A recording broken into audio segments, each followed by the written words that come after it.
Good evening, everybody. So, on this episode of Dirt, Grain, and Steel, we're going to do a little backtracking. Everybody knows that I have a Forney Easy Weld 140 MP, and I've done videos on it before, and I've had some comments on I didn't show welder settings, I didn't show gas settings, and I didn't show what I was welding on when I made the first video of it. So to reply to all that, I decided to make another video. I've got a few pieces of steel here. It's a little cold in the shop this evening, that's why I'm kind of see a little fog on the breath. But anyways, I've got a few pieces here. I've got some 3/8 plate that is just scraps. I've got some 1/4 inch plate, some scrap. I've got some thin wall square tubing, and I set this up as a vertical down pass. So I've decided that I'm going to weld these up on camera for you so you can kind of see how this machine welds, and I'm going to go through settings. So let's get started.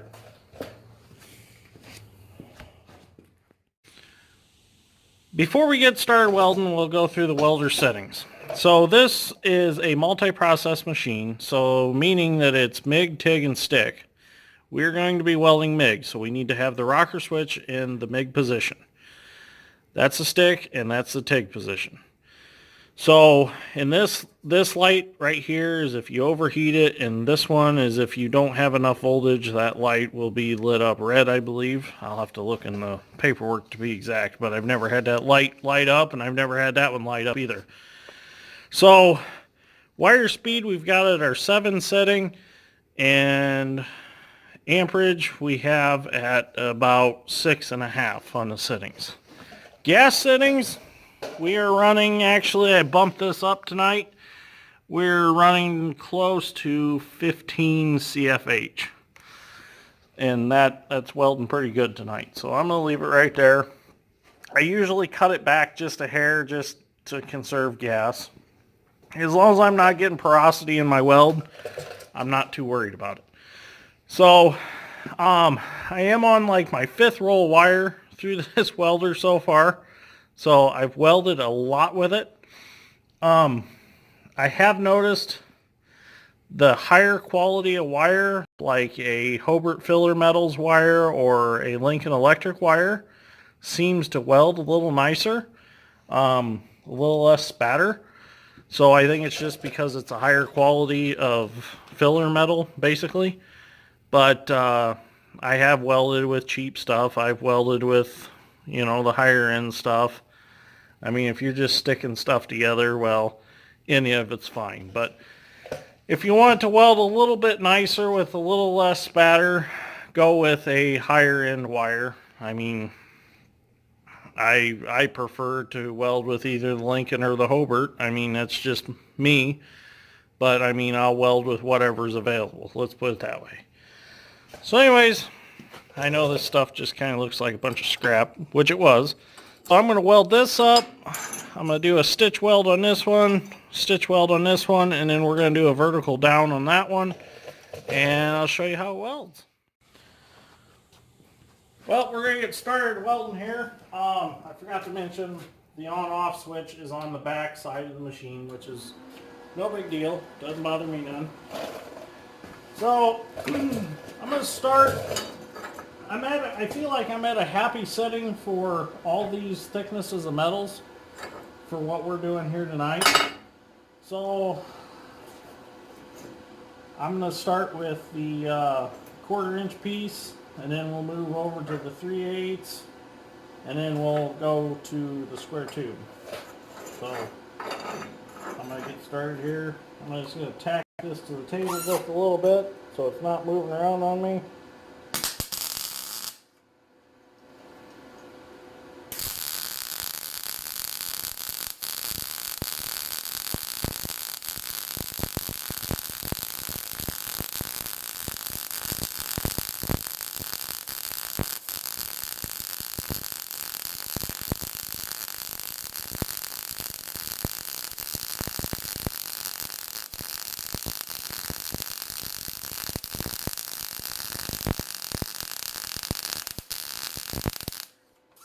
A little bit shaky tonight, but there you have it. Nice weld, pretty, clean. Let's move on to our 3/8. Tack it to the table just to hold it.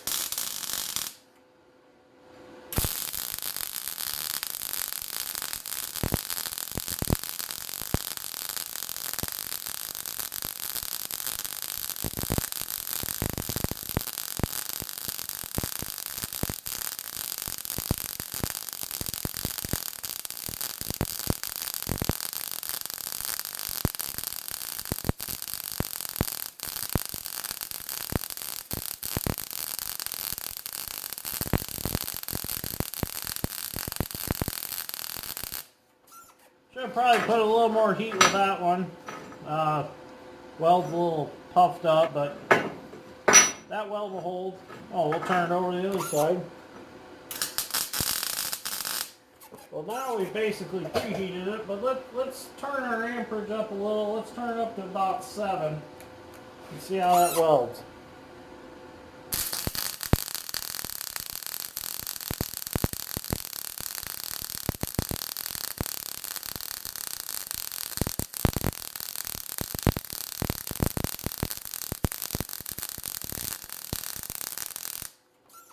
Yeah, that's better. That weld's not so humped up. So let's leave it at that 7 setting. Oh, I grabbed the wrong knob. Oops. Yeah. No, I didn't. No, I didn't. Okay. I set that at 8 for that one. Let's give ourselves a little wire speed since we're going a little hotter. Let's do this one.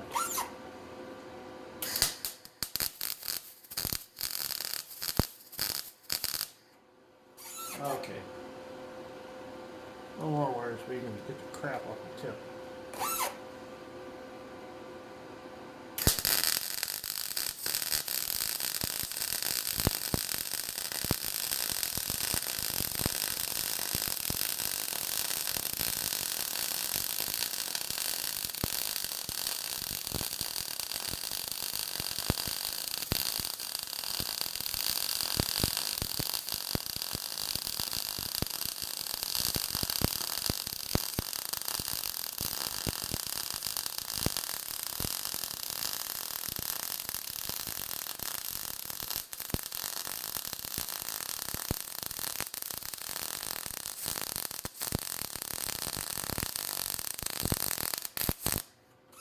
Okay, later in there real nice.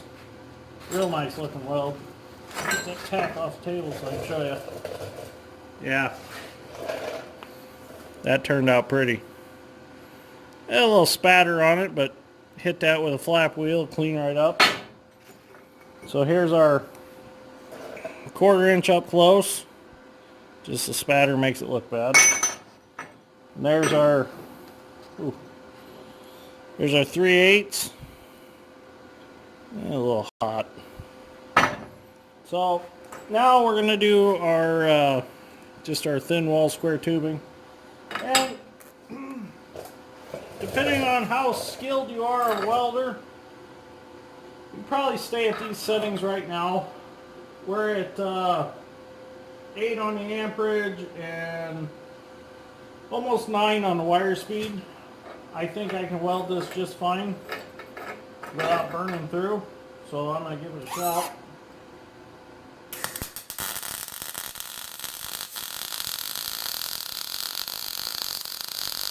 Oh yeah. Yeah. Welded real nice. Trying to get the focus. There you go. So that was a nice weld.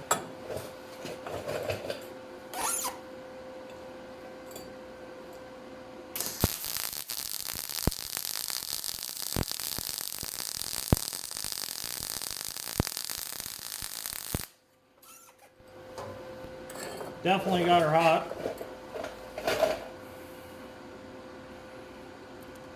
So this welder, for its size, can pack a punch when it comes to heat. I mean, I was impressed with it.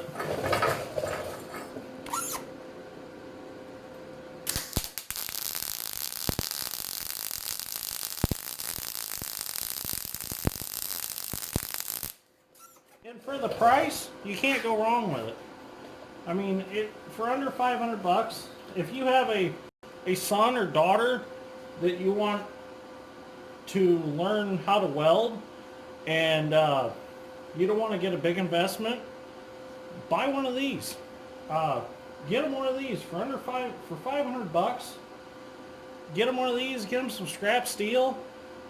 Get them a tank of gas or some welding sticks and just turn them loose. I mean, it's a good skill to have. It's a skill that everybody should have, really. Everybody should learn how to weld. I mean, it blows my mind the amount of people out there, guys my age, that have never picked up a MIG gun or a stinger for stick, or a TIG torch, or just any kind of torch. I mean, it's a trade that should be taught, shouldn't be shunned. It's a trade that should be learned. All the mechanical trades need to be learned. I mean, especially right now when we're all quarantined. You know, get your kid a welder, send them out in the shop, tell them build a go-kart, build a yard cart, you know, something. But I mean, I could rant for hours about how, you know, we need to teach our younger generation stuff that nobody's teaching them anymore. You know, there's no shame in being a welder. There's no shame in doing anything mechanically. I mean, you know, for the when I was in high school, everybody pushed college. Go to college, go to college, go to college. It's like, why? You know, pick up a trade, either plumbing, electrical work, anything, and go with it. Do it. There's no shame in getting dirty. There's no shame in punching a time clock. Go out and work. You know, don't get a bunch of books and start reading about something. Go out and do it with your hands. That's what these are for. That's what they're intended for. We're humans. We're meant to build things. We're meant to create things. I mean, I go on it forever about it. But anyways, I hope everybody liked this episode, Dirt, Grain, and Steel. Hope I didn't offend anybody with my little rant at the end. But, you know, I look at all my friends that are in trades, and we've all made a good living out of it, you know. I mean, I had an English teacher that told me I was going to be nothing but a ditch digger. And if you watch me on my YouTube channel, I am a ditch digger. I enjoy it.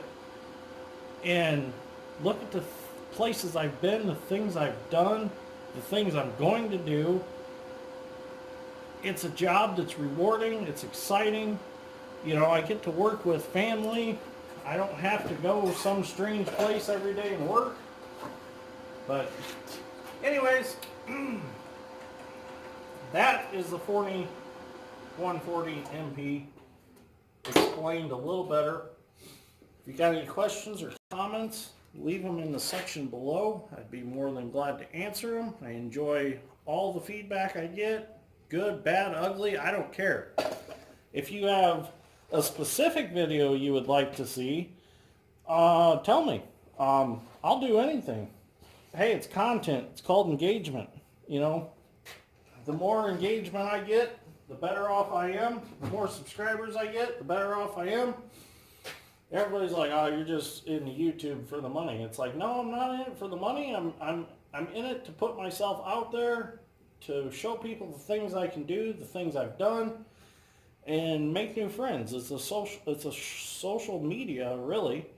And I've met some pretty cool people on YouTube so far. I mean, I've got some questions answered on projects that I've had, and it's pretty cool. So, anyways, if you enjoyed this, give me a like and a subscribe. I greatly appreciate it. And remember, always keep your CRP ground and government says high ground mode.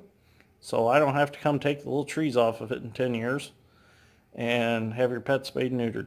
Anyways, I had to throw that in there, kind of like Bob Barker always did at the end of Price is Right. I've always wanted to do something like that, and I thought, well, the CRP mowing, that's a good one. Remind people they need to mow their ground this year. So anyways, thanks for watching. I greatly appreciate it. If, like I said, if you like this video, give me a like and a subscribe. I'd greatly appreciate that too. So I'll catch you on the next one.